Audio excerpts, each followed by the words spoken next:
All right, we've got Class B and C done, all right? Solid blue, solid magenta. Let's look at Class D airspace. Here's your FAA definition. Pause if you want, but I'm going to move on. Class D airspace. So these are smaller airports.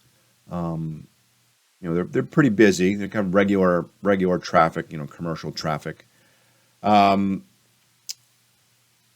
Sort of more commuter airports may have small jets coming into them, like private jets or lots of Cessnas, people, vacation places, whatever.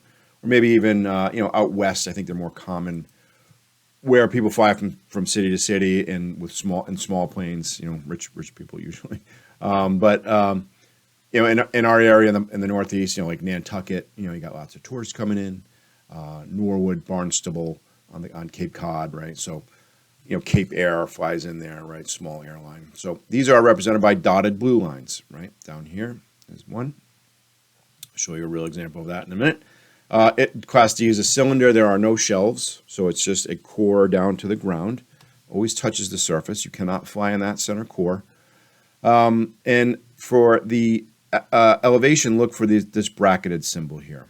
Right? This thing will, this will represent the height, right? Remember to add 2 zeros, so that's up to 4,000 feet.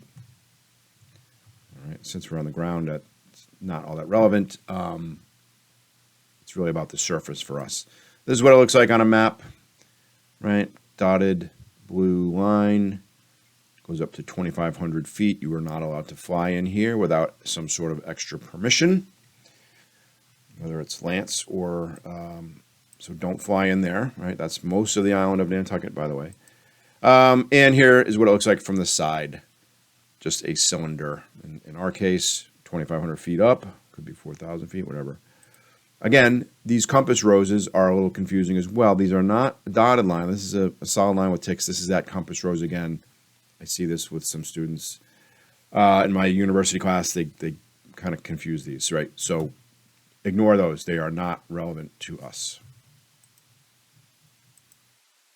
All right, sample question. Outside the control tower, hours, Class D airspace is, right? And this is something that you wouldn't know unless you're taking a class like this. But this is an actual question. Class G, which we haven't talked about yet, is unchanged, or it is Class E, right? So what happens here is Class D airspace, these smaller airports, have hours where the control tower is running. You can look at this up, and we'll talk about how to find airport information later, but you can look this up, find out the hours, and figure out when they are open. If they are closed, the airports, when the tower shuts down and the guys go home, planes can still land there, but they are landing without the help of the tower. They need to talk to each other, and they know how to do all that. But for our purposes, it becomes Class G airspace. So we haven't really talked about the difference between Class G and Class E yet. But Class G means it's the surface, it's the ground, it's I want to say unregulated, but it's where we're kind of used to flying, like near the ground, right? So the answer to this is Class G. The reality is that's what the test answer is you would pick Class G, pick A. But I wouldn't ever really do this on my own without really knowing what's going on there, right? So that would make me a little nervous. Oh, the tower's closed.